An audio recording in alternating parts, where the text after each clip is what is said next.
Ladies and gentlemen, welcome. My name is Ronsley, and this is a live recording of Should I Start a Podcast. If you want the edited version of this show, go to Should I Start a Podcast on all your favorite podcasting platforms and get some really cool tips, tricks, and ingenious hacks when it comes to using your podcast to grow your business. If you didn't know, We Are Podcast 2022 is in Brisbane this year. Early bird tickets are on sale yesterday for 7 days only. So if you want that, go to wearepodcast.com, get your tickets. It's in November 10th and 11th. It's our 9th iteration of We Are Podcast that started as the first podcasting conference in Australia back in 2015. Excited to have people in person and actually meeting people in real life. So if you're a business owner, podcaster, go check that out. Make sure you register for that. And also, I'm gonna talk about a mistake that business owners make when they start a podcast, which is number 57, having unrealistic expectations about what success looks like or what a podcast sounds like. And I'm definitely going to get the thoughts of my guest who is here today, who is a legend in the podcasting game. In fact, in my eyes, he's one of the Mount Rushmore faces of podcasting. Like literally, like back in the day, if you want to look at some of the statues that we could have made with the podcasters that have started and built the foundation for someone like me to come along. We have Rob Greenlee in the house, VP of partnerships and content at Libsyn and Advertisecast, has been doing this for over 18 years, has lots and lots of podcasting experience and has been in the game, just come back from podcast movement. So I'm excited to have him. Rob, how are you? I'm doing terrific. It's great to be back on your show again, Ronsley. I think I did one of your shows a few years ago. Yeah. It's crazy because I've been doing this for over a decade, and then someone's like, "Wow, you've been in the podcasting game forever. You're like the grandfather of podcast." I'm like, "No, I'm just getting started." Like there've been people who've been doing this way longer, and I obviously think of yourself. I think of Dave Jackson, and I think of a lot of other people that have been doing it. Let's go back to your journey when you started. Like, what things like then? How long ago was it? 18 and a half years, I think. What was it like? And what was that first podcast? Well, I think the way to start this off is I was on the radio prior for about 4 or 5 years before podcasting really became a phenomenon, and I was making the nationally syndicated radio show that I was doing available as an MP3 download, and was doing a bunch of streaming back then. And so that's kind of how I got into it. So when podcasting started, and I started podcasting in 2004, it really wasn't a big deal. It was kind of like something cool, and Mr. Adam Curry was making a big stir out there in the media, and everybody was getting all excited about what the potential of this particular medium was. But the truth was, back at that time, there wasn't a lot of downloads that were coming out of that. I had added my show to my blog RSS feed at the time, and that's what transitioned me into becoming a podcaster, I guess. But I was making my media file available off my website for a couple of years prior to that for listeners to just directly download and transfer to their portable players. So that's kind of how I got involved in it. It was back in the day when there wasn't a lot of bandwidth, and things were getting trickled out to portable players, that kind of stuff. And you had to transfer them from your computer to these little portable media players that didn't really store very much. So it was quite a different time when podcasting started. Now, we just take for granted the capabilities that we have now of constant and ubiquitous access to this stuff anywhere we're standing. Yeah. And we can listen to it everywhere. So, it's changed a lot, but at the end of the day, from a content perspective, things haven't changed that much. Still doing a podcast is a personal thing. It's podcasting is different than radio. Podcasting is different than TV. Podcasting is different than music. It's people talking, which is very foundational to how humans communicate. It's a form of lore, storytelling, whatever term you want to describe it. But podcasting is really that's that's the bottom line to it. Is that it's just humans communicating to humans, and I think we're coming into a time when verbal communication is very important, and it's even growing in importance, and it's sweeping the world. Here I am talking to you, Ronsley, and you're down in Australia, and I'm up on the east coast of the U.S. So Yeah, yeah, and I'm also in the future, so it's crazy that yes, it's a, it's the it's true. 31st. It's the 31st for me. Um, you mentioned podcasting is different. I want to get into that conversation in a second. But also, what I want to talk about before that is starting the podcast. I mean, you came from radio where a lot of the basics are covered, which as business owners, we don't kind of really know these basics of engagement, like being engaging with your audience, creating for your audience, making content for your audience, Hmm. building a community, having the audience engage back with you. Let's talk about Hmm. that basics, right? That you kind of maybe take for granted because it just comes naturally and you've got a lot of experience in it. Let's break that down for someone who has no idea about that, because I think that I've had to learn that the hard way. Hmm. Because you go into creating a podcast with an intent, but not necessarily the intent that podcasters should go in with is kind of like creating this content for a community. Can you talk a little bit about that? Yeah, I certainly can, and I think that's a great example of what niche content can do, where people have common passion. But but I also want to be clear here. When I went into a radio station, I was only doing it live in a radio station for about maybe a year and a half or 2 years, and then I took it home, just like any kind of regular podcaster would do, and I pre-produced my show in my home studio for most of the time that I did that show. And I just delivered a CD to the radio stations or uploaded it to satellite, and they distributed it to all the radio stations. So I was producing my show like a podcast, really. It just was a different format. I had to conform to standard timestamp breaks. So, for about 2 years, the show was also available on the XM satellite kind of platform as well. And they had 6 breaks, but my commercial radio partners only had 4 breaks, and my public radio um, stations that wanted a 30-minute version of my 60-minute show um, didn't have any commercial breaks. So you can just imagine I was producing different versions of my show.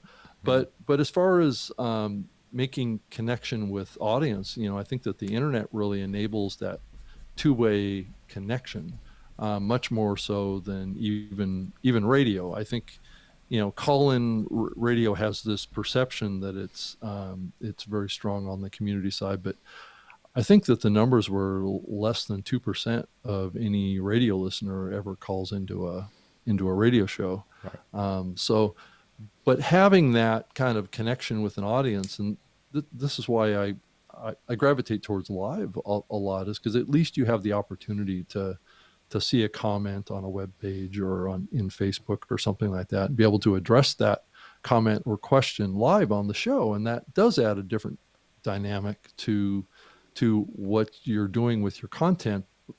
But it can also be very disruptive to Yeah. what you're doing with your content too. So you kind of have to take it in doses. I do know that at times I've done that, and I've also worked with platforms like Clubhouse too, and trying to integrate that into some of the shows that I've done in the past. And there's a lot of different voices that can get involved in that, and but it can be very disruptive too to the flow in your format. So it just depends on what kind of show that you're producing, what the value equation that you're trying to make for your audience. Because sometimes having that connection with your audience can be disruptive if you're not formatted to handle it. So you mentioned some really interesting things in there. First, again, I want to get into how podcasting is different, but you mentioned about Yeah. different versions of your show, right? And again, Yeah. I've just started Hmm. doing this live primarily because last year I did, I don't know, all my hours on Clubhouse live, and I learned how to moderate almost like a panel on Clubhouse, which had never Mm-hmm. been the case. I'd Mm-hmm. always done all these interviews like one-on-ones, and then this new dynamic came where you had the talking stick for a while, and you had to like introduce Mm-hmm. and keep the show going live. It's very different. So let's talk about these different versions of your show, because this is what I do, or we've been doing for our clients for a while, in the sense that we separate the recording and the editing phase, right? Whatever is recorded is not all getting published. And the simple Mm-hmm. instruction that we give the editors are, this is an hour show recording, but you've got to remove half an hour from it. And they're like, what half an hour? I'm like, well, you decide what's best. And it always turns out to be amazing edit, because they don't want to like miss anything, but it's like this really cool responsibility that they have now to create a very engaging show. They rearrange segments. So let's talk about the different versions of that recording. How do you do it, and how can it be thought of simply maybe to execute? Well, in my situation, I was conforming to different ad break formats with the different platforms that I was working for, or working with, to get my show out there, to to reach audiences. But how you do that in a podcast, I think, is a lot more free. And but there are different formats. So if you're trying to put, like what we're doing right now, out as a reel or out on TikTok or something like that, you're going to need to think about how you're going to do that and how long the content is. And you really have to look for value stuff. And I would say it's probably closer to the analogy of when I would take my web talk radio show that I was doing back, and cut it down to a 30-minute version of a 60-minute show. Was, what parts of that show have the most value, right? What parts of that show is going to connect with audience in a compelling way that's going to get them to tune in. Especially, nowadays it's tough to get people's attention. Back in those days, there weren't as many media sources. And a great example of that, I can give a little bit of story, but I was streaming my show on the Windows Media kind of streaming platform. So hundreds of millions of people had this loaded on their computer. And when 2001 hit, with 9/11, which was the attack on the World Trade Centers here in the U.S., that spiked, of all things. I mean, I was doing a technology talk show called Web Talk Radio, and my streams and my downloads just spiked. They never went any higher than that ever before, and it's just because people were looking for sources of what was going on, and they saw something that was kind of a world radio show, and they thought that if they tune into that, they could find out what was going on in New York and in real time. So that was kind of, that showed me a lot about, live content can be very viral. It can be connected to current events and things that you can take advantage of. And it's the same thing with other world events or, announcements that various companies or celebrities or whatever. If you can draw a connection to those folks and offer that in your show, there might be a possibility of getting caught up in some sort of a viral spread of people wanting to get access and learning about that topic. Yeah. So powerful. So let's talk about how podcasting is different. I mean, you've been around the game for a while. I think people don't really understand the value of a podcast. They probably equate a podcast to, a click or a Facebook ad click or maybe a video. And they might say things like, why not have a video YouTube show? Or why not do other things? Or why not? So let's talk about how podcasting is different. Yeah. Well, I've been around long enough to see a lot of the trends in podcasting kind of come and go, and then come and then go, and then come and go. So there's not a lot. I'll be completely honest. there's not a lot that has happened in podcasting that hasn't happened at some point in the past. And I would say video is a very good example of that.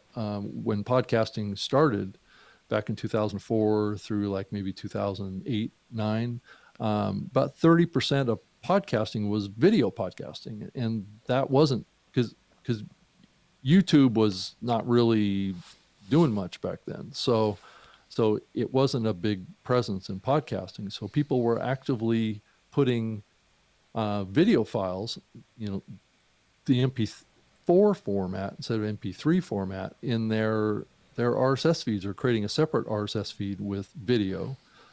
So that was huge back then. There were whole content networks that were operating back then that were doing everything as video podcasts, and a lot of the major media companies were doing it back then too. So this fascination that we're seeing now with video, with YouTube, has been there really all along, and we just have seen kind of it really, at the end of the day, it gets back to the attention is what changes to various parts of the industry. The focus on monetization and commercialization has always been there as well, and it's kind of come and go as well with the economy and the economic times.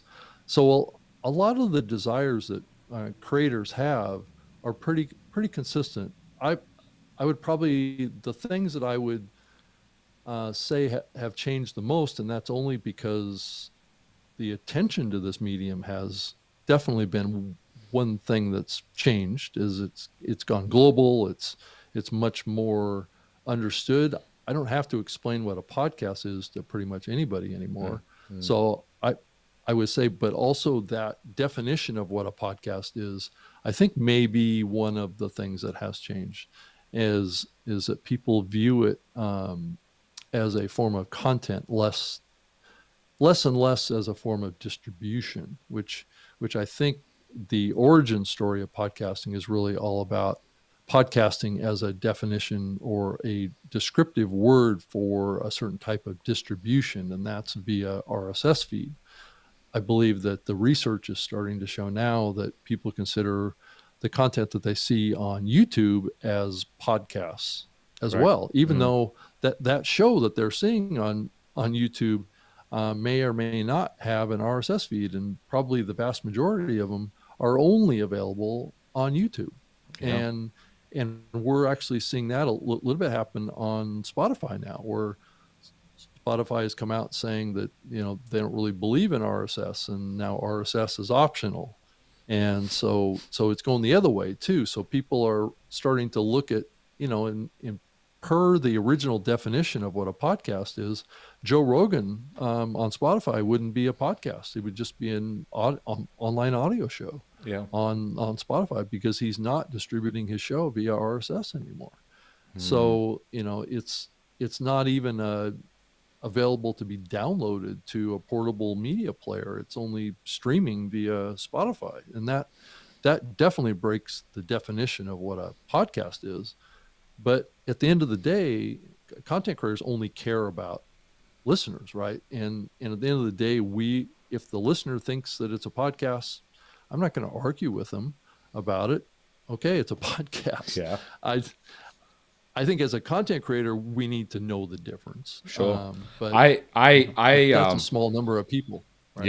Yeah. I mean, like, I've been obviously trying to tell people to start a podcast, especially for their business, for like now 10 years. And a lot of my pitches have changed over the years. And, it used to be start a podcast, and they would go, come on, man, I've got like bigger things to worry about, and you tell me to start this podcast. And I think that people mistake a podcast as a content creation tool and a marketing tool. And I think that a podcast is actually the best business development tool that exists. And it just happens to create content, and it happens to create distribution. It happens to create relationships. It happens to create marketing. When you kind of just come back from podcast mode, you see a lot of what's happening right now in the podcast world. What are things that we should know about? What are things that content creators or podcasters in particular need to like wrap their heads around or be current on?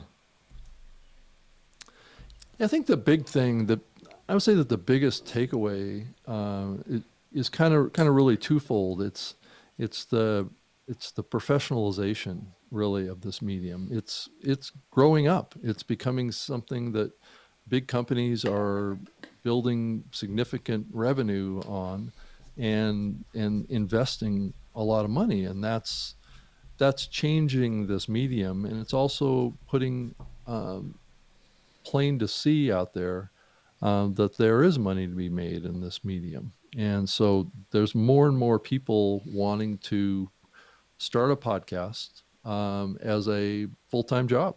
And many people are building very well-paying careers around this podcast medium, which really didn't exist, even 10 years ago. So there really weren't that many jobs because there's a lot more people now in podcasting that don't actually podcast. So, I mean, it seems funny to say that, but in the earlier days of this medium, really the only people that were doing anything in regards to podcasting were podcasters. But now it's like there's business development people, there's sales people, there's CEOs, there's software developers, and which existed to some degree back then, but it was never a primary thing. Like I used to work at a little company called Microsoft and worked at Xbox and things like that, and they had a podcast platform as well. It was called Zune. Yeah. And so I was fighting for resources at the company to do the smallest things to upgrade the platform. Even after they launched a product with podcasts, and so now it's like the inverse. There's like whole teams at these companies full of people that are just working on podcasting, and it's just amazing to see that. But I think it's also changed the medium to get more people are thinking about making money from this medium, and it's starting to put a lot of pressure on the medium to do that across indies as well, and that's sometimes can be hard. Yeah. I mean, professionalization of the medium is a term you use, which I think is really cool. And I think let's talk about that, the growing up of the medium. What are listeners expecting these days? So if someone's starting a podcast or has a podcast, and I think that's probably the thing that annoys me the most is I think people just equate audio to podcasting. Like they just they kind of go, I have this audio, let me just make it a podcast, or whatever I record needs to be published. Like you'd never read a blog post that's not edited. You'd never read a book that's not edited. Why would you listen to a podcast that's not edited? And let's talk about that evolution. What do we need to look at when we're starting a podcast nowadays to get any traction in the market? Well, I think it is very important to focus on quality and making valuable content. And that's easier to say than it's actually to do. And there's all sorts of cliches that go along with that. You got to have passion. It's got to be, it's got to have some intimacy in it. It's got to have a personal connection. It's got to be important to the creator as well, and the creator needs to be steeped in knowledge of it. But that's only for a certain type of content. Now, podcasting has fictional storytelling, and there's talk now of sitcoms coming to podcasting, and you got storytelling on the reality side, and you have storytelling on the fiction side, and so that's kind of a whole new area. And there's still a lot of people that would love to do a music podcast, but it's just, the music rights have never come along in this medium. So I think content is really kind of